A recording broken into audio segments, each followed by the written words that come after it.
नमस्कार प्रिय साथियों, आपका बहुत बहुत स्वागत है, बहुत बहुत अभिनंदन है। आज प्रिय साथियों, आपके लिए लेकर आया हूँ एक ऐसा टॉपिक जो कि आपकी जानकारियों में काफ़ी हद तक वृद्धि अवश्य करेगा। प्रिय साथियों, अक्सर हमारा आपने ये सवाल सुनते हुए कई लोगों से देखा होगा कि यार मेरी जन्म कुंडली तो बहुत अच्छी है, परंतु मुझे अपनी जन्म कुंडली जितनी अच्छी है उस हिसाब से फल प्राप्त नहीं हो रहे। तो प्रिय साथियों, आज हम इसी टॉपिक पर बात करेंगे कि कब उच्च के ग्रह भी हो जाते हैं विफल और आपको कोई भी रिजल्ट देने में वे असमर्थ हो जाते हैं। प्रिय साथियों, ये एक जातक की जन्म पत्रिका है जो उसके विशेष अनुरोध करने पर हम इसको YouTube के माध्यम से आप सभी से साझा कर रहे हैं। प्रिय साथियों, इस जातक का जन्म पश्चिम बंगाल में मायापुर जिले में हुआ। इस जातक का जन्म का समय सुबह 10:15 का है।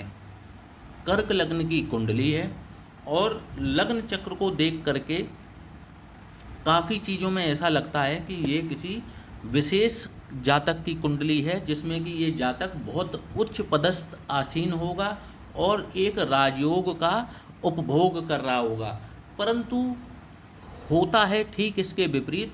जातक एक बहुत ही साधारण जीवन जीने पर मजबूर है और मतलब देखा जाए तो धन से भी बहुत ज़्यादा संपन्न नहीं है। तो साथियों, आते आकर देखते हैं कि आखिर ऐसी कौन सी बात हुई जिसमें इस जातक को एक साधारण जीवन जीने पर बिल्कुल मजबूर कर दिया। तो प्रिय साथियों, कर्क लग्न की कुंडली होती है, बहुत ही इमोशनल लोग होते हैं। इनका जो कैरेक्टर होता है बहुत ही इमोशनल होता है, बहुत ही केयरिंग होता है, क्योंकि इसके लॉर्ड कौन होते हैं? चंद्रमा। बहुत ही शांत चित्त के व्यक्ति होते हैं। इस लग्न में सूर्य, मंगल, चंद्रमा और गुरु ये शुभ ग्रह होते हैं और अपनी दशा अंतर्दशा में अच्छे परिणाम देते हैं। शुक्र इस लग्न में एक समग्रह है। राहु, केतु, शनि और बुध ये इस जन्म पत्रिका में मारक ग्रह हैं और जब भी इनकी महादशाएं चलेंगी ये जातक को अत्यंत पीड़ित करने का कार्य अवश्य करेंगे। तो प्रिय साथियों, देखते हैं कि इनकी ग्रह स्थिति क्या बोलती है। लग्न के चक्र को देख करके लगता है कि मंगल दशम भाव में विराजमान है। रोचक नामक पंच महापुरुष राजयोग का निर्माण हो रहा है। साथ ही बैठे कौन है? ग्रहों के राजा सूर्य, जो कि मेष राशि में विराजमान है। दशम भाव में दिशा बली होकर के इनको एक अति राजयोग कारक स्थिति का निर्माण कर रहे हैं कि सूर्य मंगल की युति दशम भाव में, कर्म के भाव में। वाह! जातक जो है राजा के समान या राजा के द्वारा पूजनीय या राजा के समकक्ष होना चाहिए, परंतु जातक बिल्कुल साधारण जीवन जी रहा है। तो अब इसका कारण देखते हैं कि आखिर कारण क्या है। तो जब इस कुंडली को डीप एनालिसिस किया गया तो देखा गया कि जातक को इस समय राहु की महादशा चालू है सन 2012 से, जो कि एक पीक समय होता है। जातक का जो जन्म है, तो जातक का जन्म हुआ है सन 1996 मई का महीना, तारीख है 9। तो 9/5/1996 का जन्म है, सुबह 10:15 का। तो देखा जाए तो राहु की महादशा में ये हैं और राहु की महादशा इनके एक देखा जाए तो एक किशोरावस्था में ही इनको राहु की महादशा लग गई। अगर मोटा मोटा जोड़ा जाए तो 96 से लेके 2012, मतलब जब ये 16 वर्ष के रहे होंगे तो इनको राहु की महादशा प्राप्त हो गई। तो राहु का कार्य क्या है, ये आप सभी को, अगर आप इसको अगर ज्योतिष में अगर रुचि रखते हैं, थोड़ी बहुत भी रखते हैं, तो राहु पढ़ाई लिखाई में बाधक है, बाधा उत्पन्न करता है। और विद्यार्थी जीवन में मैं अपने पिछले और भी कई वीडियोस में बता चुका हूँ कि राहु की महादशा यदि विद्यार्थी जीवन में आ जाती है और राहु अनफेवरेबल स्थिति में है, आपकी लग्नेश का शत्रु है, तो आपके जीवन को खराब करने का कार्य ये राहु अकेला ही सक्षम है। ये जितना मजबूत स्थिति में होगा और आपके लग्नेश का यदि ये शत्रु है और खराब भावों से संबंध बना रहा है, यकीन मानिए कि ये राहु अकेला आपको तबाह करने में सक्षम है। यही इस जातक के साथ हुआ। ये जातक 16 वर्ष की आयु के बाद में इस जातक को इसकी पढ़ाई छूट गई। इस जातक की केवल ये 12th तक की इसने, जो कि इंटरमीडिएट है, वहाँ तक की पढ़ाई कर पाया। और जैसे ही इसको राहु की महादशा प्राप्त हुई, इसकी पढ़ाई लिखाई छूट गई। और पढ़ाई लिखाई छूटने के बाद आज ये लेबर क्लास काम करने पर मजबूर हैं। इनको राहु की महादशा सन 2012 से चालू है और सन 2030 तक ये इनको चलेगी। एक तो ये मुख्य कारण इनको लगा राहु की महादशा का, पहली चीज़। अब दूसरी चीज़ अगर देखेंगे तो इस जन्म पत्रिका में 10 सप्तम और अष्टम के स्वामी होते हैं शनि, और भाग्य स्थान पर ये विराजमान हैं, जो कि इन्होंने इस जातक के भाग्य को खराब करने का पूरा कार्य कर दिया है। इसमें शनि भी इस जातक के मतलब उनका भी प्रमुख रोल है इनके भाग्य में गिरावट करने का, और इनके भाग्य को खराब करने का कार्य जो है वो शनि देव ने भी पूरी तरीके से कर दिया है। अब थोड़ा और सूक्ष्म में चलते हैं और इनके चलित चक्र को देखते हैं कि सूर्य जो दशम में थे तो इनको एक सरकारी नौकरी होनी चाहिए थी और एक ये राजयोग का इनको उपभोग होना था। तो अब देख लेते हैं चलित चक्र में। तो जब भी चलित चक्र में देखेंगे तो जो राहु इनके तृतीय भाव में दिखाई पड़ रहे थे उच्च के, अब वो राहु इनके चतुर्थ भाव में दिख रहे हैं। सुख भाव, भूमि भवन वाहन के भाव में राहु आकर के बैठ गए हैं लग्नेश के शत्रु होकर के। तो इनको भूमि भवन वाहन से वंचित करते हुए राहु अपना कार्य बराबर कर रहे हैं और 2030 तक ये जारी रहेंगे। 2030 के बाद इनको प्राप्त होगी गुरु की महादशा। तो गुरु इनके किस भाव के स्वामी होते हैं? तो गुरु इनके स्वामी होते हैं छठे भाव के और नवम भाव के। तो गुरु इनके एक शुभ ग्रह होते हैं। तो क्या इनकी गुरु की महादशा अच्छी जाएगी?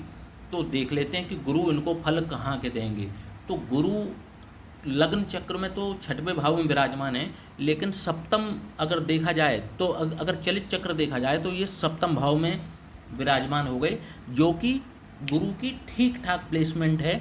इसमें कोई दिक्कत वाली बात नहीं है, क्योंकि यहाँ पर बैठ करके गुरु जो हैं सप्तम के रिजल्ट देंगे। तो यहाँ पर गुरु से कोई बहुत ज़्यादा दिक्कत इनको होने वाली नहीं है। तो इसलिए इनकी गुरु की महादशा ठीक ठाक जाएगी, इतना तो हम कह ही सकते हैं। गुरु ने स्थान बदला है, कोई दिक्कत वाली बात नहीं है। अब बात कर लेते हैं कि सूर्य की। तो सूर्य जो इनके लग्न चक्र में दशम भाव में दिख रहे थे, उन सूर्य ने भी अपना स्थान परिवर्तन करते हुए लाभ भाव में चले गए। तो क्या सूर्य से इनको रिजल्ट अच्छे मिलेंगे? जी हाँ, सूर्य की जब भी अंतर्दशाएं चलेंगी इनको सूर्य से संबंधित अच्छे लाभ अवश्य प्राप्त होंगे, क्योंकि सूर्य यहाँ पर इनको लाभ भाव का रिजल्ट अवश्य देंगे। अब बात कर लेते हैं, राहु की बात हो गई, और जब राहु ने अपना स्थान परिवर्तन किया तो केतु ने अपने आप कर लिया। तो देखा जाए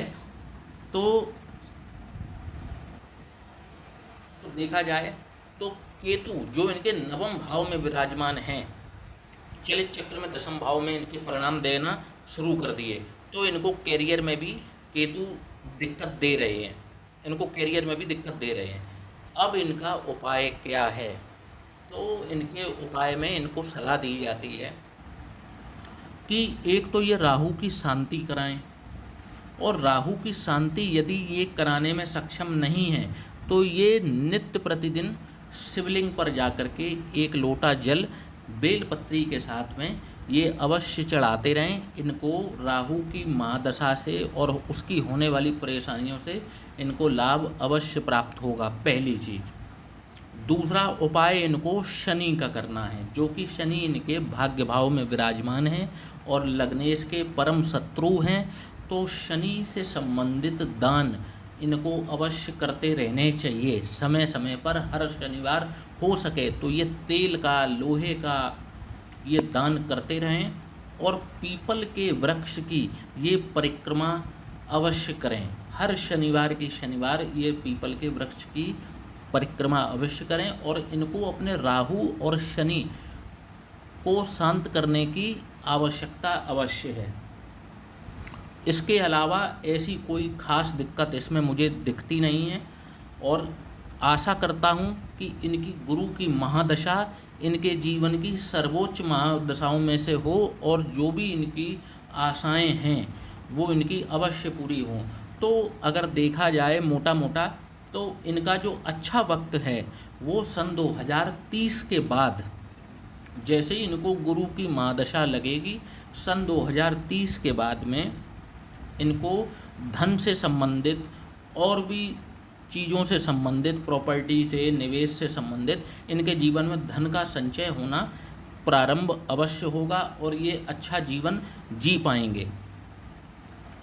रही बात इनकी सरकारी नौकरी की, तो सरकारी नौकरी के यदि ये राहु के उपाय कर लेते हैं तो इनके सरकारी नौकरी लगने के भी योग निर्माण हो जाएंगे, क्योंकि कहीं ना कहीं मंगल दशम भाव से संबंध बनाते हैं इनके, और मंगल रुचक नामक पंच महापुरुष राजयोग का निर्माण कर रहे हैं। तो यदि ये समय रहते प्रयास करें और फोर्स में यदि ये ट्राई करते हैं तो फोर्स की नौकरी जैसे पुलिस, मिलिट्री, या फिर आप अस्पतालों के काम से जुड़ सकते हैं या कोई अपना बिजनेस कर सकते हैं जिसमें कि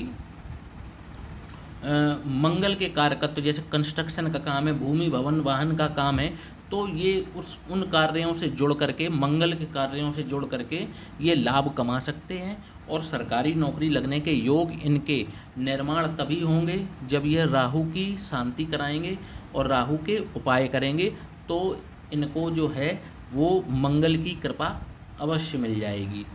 तो साथियों, आज हमने इस वीडियो के माध्यम से जाना कि कभी कभी लग्न चक्र में ग्रह कुछ दिखाई पड़ते हैं और चलित चक्र में वो कहीं और का फल दे रहे होते हैं। तो इसी प्रकार से चलित चक्र काम करता है। तो साथियों, आशा करता हूँ कि ये वीडियो आपको अवश्य पसंद आया होगा। तो इस चैनल को सब्सक्राइब और वीडियो को लाइक करना ना भूलिएगा। जय श्री राम।